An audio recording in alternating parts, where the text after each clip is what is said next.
بسم اللہ الرحمن الرحیم۔ تو آج سورہ بقرہ کی آیت نمبر 170 سے سٹارٹ کریں گے 169 تک۔ پچھلے سبق میں ہم پڑھ چکے ہیں۔ آیت نمبر 170 کیا ہے؟ جب ان سے کہا جاتا ہے کہ پیروی کرو اس کی جو اللہ نے نازل کیا ہے، وہ جواب میں کہتے ہیں کہ ہم تو پیروی کریں گے اس طریقے کی جس پر ہم نے اپنے آباء و اجداد کو پایا ہے، اگرچہ ان کے آباء و اجداد نہ کسی بات کو سمجھ پائے ہیں اور نہ ہدایت یافتہ ہوں۔ اب یہ پیچھے بھی سورہ بقرہ کے تیسرے رکوع میں بھی ہم نے پڑھا تھا، وضاحت کی گئی تھی کہ جو لوگ تم سے پہلے گزر چکے ہیں وہ بھی مخلوق تھے، تم جیسے ہی لوگ تھے، جیسے تم سے خطا ہو سکتی ہے ان سے بھی ہو سکتی تھی، انہوں نے بھی کی ہے، اس لیے تم ان کی پیروی نہ کرو، بلکہ اللہ سبحانہ و تعالیٰ جو راستہ بتایا ہے اس پہ چلو اور ان سے اللہ کی پیروی کرو۔ لیکن وہ کیا کہتے ہیں کہ ہم تو جیسے آباء و اجداد کو جس راستے پہ چلتا ہوا پایا تھا ہم تو اسی پہ چلیں گے، بھلے ان کے آباء و اجداد غلطی پہ ہی ہو گئے ہوں۔ آیت نمبر 171 ان لوگوں کی مثال جنہوں نے کفر کیا ایسی ہی ہے جیسے کوئی شخص اس چیز کو پکارے جو پکار اور آواز کے سوا کچھ نہ سمجھتی ہو، وہ بہرے بھی ہیں، گونگے بھی ہیں، اندھے بھی ہیں، پس وہ عقل سے کام نہیں لیتے۔ جو لوگ محض باپ دادا کی تقلید میں اپنے کفر پر اڑے ہوئے ہیں ان کے لیے کہا ہے کہ وہ اڑ گئے ہیں اس بات پہ۔ ان کی تشبیہ جانوروں سے دی گئی ہے کہ جنہیں پکارا جائے تو وہ پکارنے والے کی پکار اور آواز تو سنتے ہیں لیکن وہ بہرے، گونگے اور اندھے ہیں، عقل نہیں ہے، سوچنے سمجھنے کی صلاحیت سے بالکل عاری ہیں۔ اسے جیسے یہاں اس مثال دی جا رہی ہے کہ رسول صلی اللہ علیہ وسلم اور مسلمان ان لوگوں کو سمجھانے کی کوشش کر رہے لیکن وہ اس دعوت پر کان دھرنے کو تیار نہیں ہے۔ 172 کیا ہے کہ اے اہل ایمان کھاؤ ان تمام پاکیزہ چیزوں میں سے جو ہم نے تمہیں دی ہیں اور اللہ کا شکر ادا کرو اگر تم واقعتاً اس کی عبادت کرنے والی، یعنی ان چیزوں میں سے کھاؤ پیو جو حلال ہیں، جو اللہ تعالیٰ نے پاکیزہ عطا کی ہیں، اگر تم واقعتاً اسی کی عبادت کرنے والے ہو، اللہ کا شکر ادا کرو۔ 173 ہے کہ اس نے تو تم پر یہی حرام کیا ہے مردار اور خون اور خنزیر کا گوشت اور جس پر اللہ کے سوا کسی کا نام پکارا گیا ہو، اور پھر جو کوئی مجبور ہو جائے اور وہ خواہش مند اور حد سے آگے بڑھنے والا نہ ہو تو اس پر کوئی گناہ نہیں، یقیناً اللہ بخشنے والا رحم کرنے والا ہے۔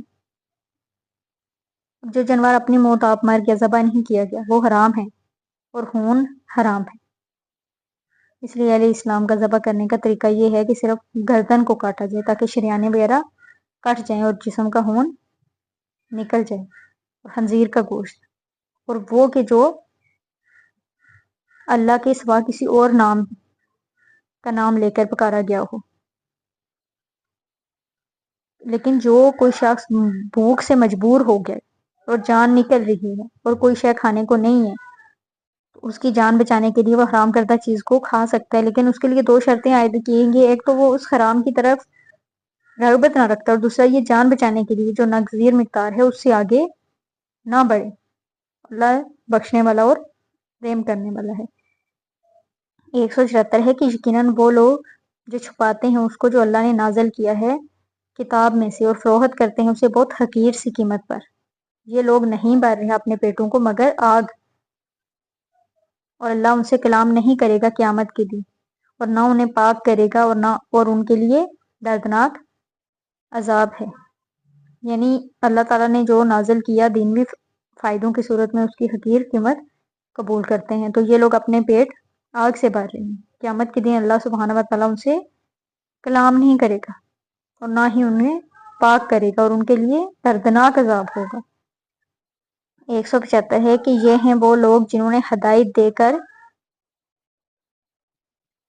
گمراہی خرید لی ہے اور اللہ مغفرت ہاتھ سے دے کر عذاب خرید لیا ہے۔ اللہ کی مغفرت کو کیا کیا ہے؟ دے کر عذاب خرید لیا ہے۔ تو یہ کس قدر صبر کرنے والے ہیں دوزخ پر، ان کا کتنا حوصلہ ہوگا کہ جہنم کا عذاب برداشت کرنے کے لیے تیار رہیں۔ اس کے لیے کس طرح کی تیاری کر رہے ہیں؟ 176 ہے، یہ اس لیے کہ اللہ نے تو کتاب نازل کی حق کے ساتھ، اور یقیناً جن لوگوں نے کتاب میں اختلاف ڈالا وہ ضد اور مخالفت میں بہت دور نکل گئے۔ جن لوگوں نے اللہ کی کتاب اور شریعت میں اختلاف کی پگڈنڈیاں نکالی، ضد، ہردرمی، دشمنی میں مبتلا ہو گئے، تو کیا ہے کہ وہ اس میں بہت دور نکل گئے ہیں اللہ سے، مخالفت میں۔ آیت نمبر 177 کیا ہے؟ نیکی یہی نہیں کہ تم اپنے چہرے مشرق اور مغرب کی طرف پھیرو، بلکہ نیکی تو اس کی ہے جو ایمان لائے اللہ پر، یوم آخرت پر، فرشتوں پر، کتاب پر اور نبیوں پر، اور خرچ کرے مال اس کی محبت کے باوجود، قرابت داروں، یتیموں، محتاجوں، مسافروں اور مانگنے والوں پر، اور گردنوں کے چھڑانے میں، اور قائم کرے نماز اور ادا کرے زکوٰۃ۔ یقیناً مال میں زکوٰۃ کے علاوہ بھی حق ہے، اور جو پورا کرنے والے ہیں اپنے عہد کو جب کوئی عہد کر لیں، خاص طور پر صبر کرنے والے فکر فاقہ میں، تکلیف میں اور جنگ کی حالت میں۔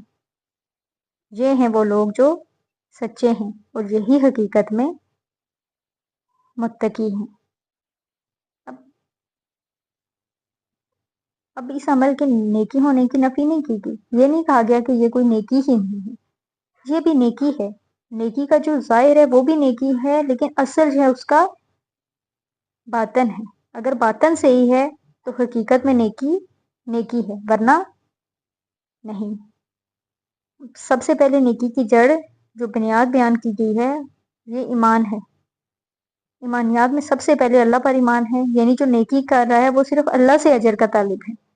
پھر قیامت کے دن پر ایمان کا ذکر ہوا ہے کہ اس نیکی کا اجر دنیا میں نہیں بلکہ آخرت میں مطلوب ہے، ورنہ تو یہ سوداگری ہو گئی۔ اور آدمی اگر سوداگری اور دکانداری کرے، دنیا کی چیزیں بیچے، دین تو نہ بیچے، دین کا کام کر رہا ہے تو اس کے لیے سوائے اخروی نجات کے اللہ کی رضا کے کوئی اور شے مقصود نہ ہو۔ یوم آخرت کے بعد فرشتوں، کتابوں، انبیاء اسلام پر ایمان کا ذکر کیا گیا، یہ تینوں مل کر ایک یونٹ بنتے ہیں۔ فرشتہ وحی کی صورت میں کتاب لے کر آیا جو انبیاء پر نازل ہوئی۔ ایمان بھی رسالت کا تعلق نیکی کے ساتھ یہ ہے کہ نیکی کا ایک مجسمہ، ایک ماڈل، ایک آئیڈیل اسوہ رسول کی صورت میں انسانوں کے سامنے رہی۔ نیکیوں کے معاملے میں بھی ایسا ہوتا ہے، کوئی جذبات میں ایک طرف کو نکل گیا، کوئی دوسری طرف کو نکل گیا، اور مال کو خرچ کرے، مال کی محبت میں نہ پڑ جائے، یعنی وہ مال کو اس سے محبت کے باوجود بھی کیا کرے کہ اس کو اللہ کی راہ میں خرچ کرے۔ کس پہ؟ اپنے رشتہ داروں پہ، یتیموں پہ، محتاج جو ہیں، مسافروں کے پہ، مانگنے والوں پر، اور گردنوں کے چھڑانے میں، اور نماز قائم کرے اور زکوٰۃ دے۔ اب نماز اور زکوٰۃ کا ذکر ایمان اور انسانی ہمدردی کے بعد آیا ہے، اس لیے کہ روح دین ایمان ہے، اور نیکی کے مظاہر میں سے مظہر اول انسانی ہمدردی ہے۔ یقیناً مال میں زکوٰۃ کے علاوہ بھی حق ہے، یعنی اگر کچھ لوگوں نے یہ سمجھا کہ بس ہم نے اپنے مال میں سے زکوٰۃ نکال دی تو پورا حق ادا ہو گیا، تو یہ ان کی خام خیالی ہے۔ مال میں زکوٰۃ کے سوا بھی حق ہے، اور انسان نے سب سے بڑا عہد اپنے پروردگار سے کیا تھا، تو کیا ہے کہ جو پورا کرنے والے ہیں اپنے عہد کو جب کوئی عہد کر لیں، خاص طور پر صبر کرنے والے فقر و فاقہ میں، تکلیف میں اور جنگ کی حالت میں، یہی لوگ سچے ہیں جو تکلیفیں اٹھانے کے باوجود بھی صبر کرتے ہیں، ہر تنگی میں، ہر تکلیف میں، حالانکہ جنگ کی صورت میں بھی۔ تو یہی وہ لوگ ہیں جو سیدھے راستے پہ ہیں۔ اب راست بازی اور نیکوکاری کا دعویٰ تو بہت سو کو ہے، لیکن یہ وہ لوگ ہیں جو اپنے دعوے میں سچے ہیں، اور یہی حقیقت میں متقی ہیں۔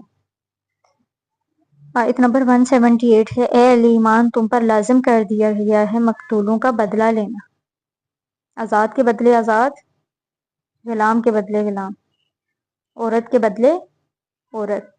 پھر جس کو معاف کر دی جائے کوئی شے اس کے بھائی کی جانب سے تو پیروی کی جائے معروف طریقے پر اور ادائیگی کی جائے خوبصورتی کے ساتھ. یہ تمہارے رب کی طرف سے ایک تخفیف اور رحمت ہے. اس کے بعد بھی جو حد سے تجاوز کرے گا تو اس کے لیے دردناک عذاب ہے. یعنی فرض کر دیا گیا ہے کہ قتل کا بدلہ لیا جائے. اگر کسی آزاد آدمی کا قتل کیا ہے تو قصاص میں وہ آزاد ہی قتل ہوگا. یہ نہیں کہہ دے کہ میرا غلام لے جاؤ اور میری جگہ پہ میرے غلام کو قتل کر دو. عورت کے بدلے عورت ہوگی، غلام کے بدلے غلام ہوگا. لیکن جس کو مقتول کے ورثہ اس قاتل کو کچھ رائے دے دیں کہ ہم اس کی جان بخشی کرنے کو تیار ہیں، چاہے وہ خون بہا لیں چاہے ویسے معاف کر دیں، تو جو بھی خون بہا طے ہوا ہو اس کے بارے میں ارشاد ہے کہ وہ اچھے طریقے سے خوبصورتی کے ساتھ ادائیگی کی جائے. یہ اللہ تعالیٰ کی طرف سے رحمت ہے. اس کا رحمت ہونا بہت واضح ہے. اگر یہ شکل نہ ہو تو پھر قتل در قتل کا سلسلہ جاری رہتا. لیکن یعنی جو لوگ اس رائے سے فائدہ اٹھانے کے بعد بھی ظلم و زیادتی کا وتیرہ اپنائیں گے ان کے لیے آخرت میں دردناک عذاب ہے. 179 ہے، اور اے ہوش مندو تمہارے لیے قصاص میں زندگی ہے تاکہ تم بچ سکو. یعنی معاشرتی زندگی میں عفو درگزر اگرچہ ایک اچھی قدر ہے اور اسلام اس کی تعلیم دیتا ہے. اگر تمہیں معاف کر دیا کرو اور چشم پوشی سے کام لو تو بخش دیے جاؤ گے، بے شک اللہ بخشنے والا اور رحم کرنے والا ہے. کیا ہے کہ اگر تم قصاص کی وجہ سے بخش دیے جاتے ہو تاکہ تم بچ، تو یہ بھی اللہ تعالیٰ کی تمہاری طرف ایک رحم ہے، عفو درگزر کی ایک مثال ہے، اچھی قدر ہے. اسلام اس کی تعلیم دیتا ہے. آیت نمبر 179 تھی. آج کے لیے اتنا ہی ہے تاکہ بہت زیادہ لمبا نہ ہو جائے. تو اس سے آگے ہم نیکسٹ کنٹینیو کریں گے انشاءاللہ تعالی.